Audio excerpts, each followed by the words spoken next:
Sa Calayan, may ipinagmamalaki raw silang talon na kailangan kong masilayan.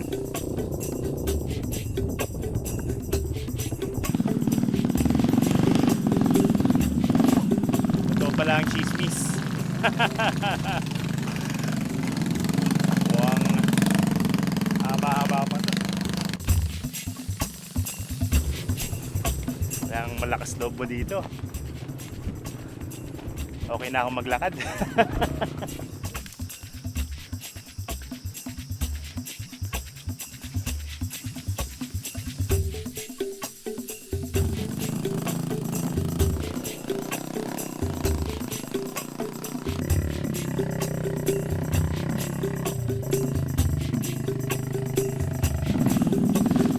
Hindi na tayo makakasakay dyan, boss eh.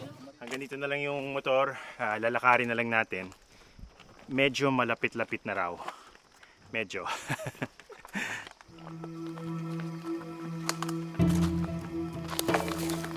Ay, ayoko na.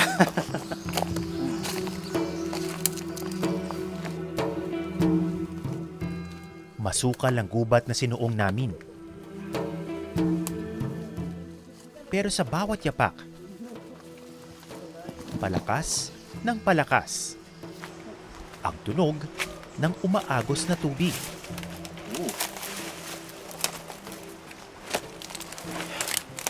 Ayan na. Narinig niyo ba yun? I think we're near.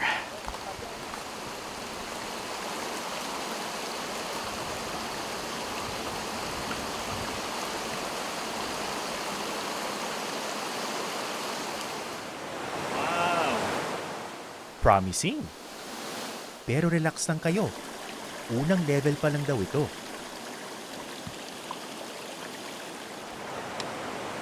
Yeah. Itong part na to, Nils, hindi glamorous to.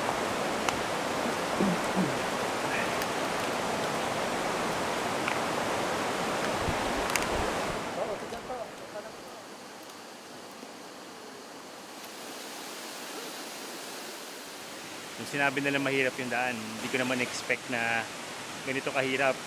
Ang daming mga nagbagsakang puno mula nung nagdaang bagyo. Maraming mga makakating dahon.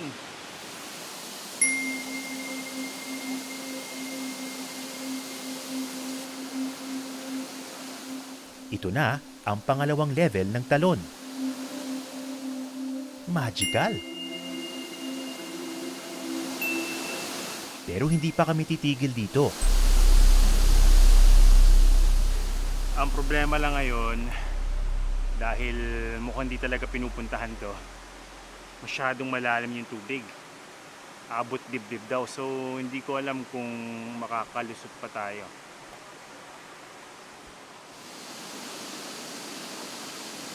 Pero walang susuko sa team na ito.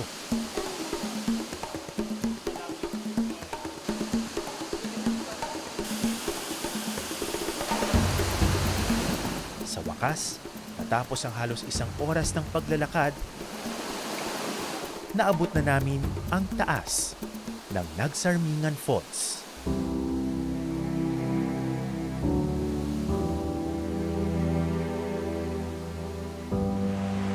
So medyo nahirapan kami magpunta dito at sa totoo lang, muntik na akong sumuko. Pero totoo namang worth it, itong talon na ito. This is an example of nature at its best. Raw and untouched. So I want to enjoy this moment.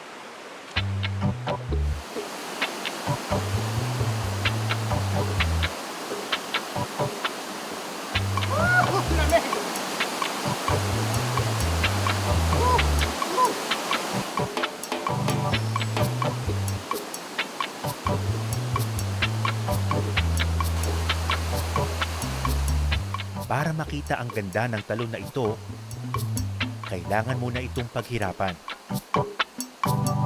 Ganito rin ang Calayan at ang mga isla sa Babuyan Group of Islands. Marami bang bisita dito?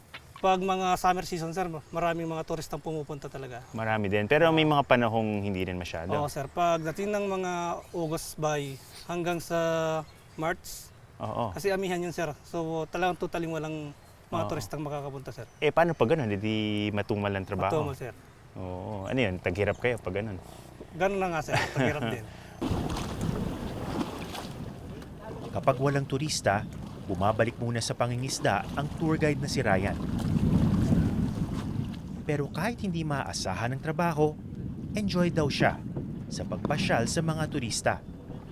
Kasi naipapakita namin yung mga magagandang spot dito sa Kalayaan din. O naipagmamalaki namin na may mga magagandang beaches, cove and falls Oo. na nasa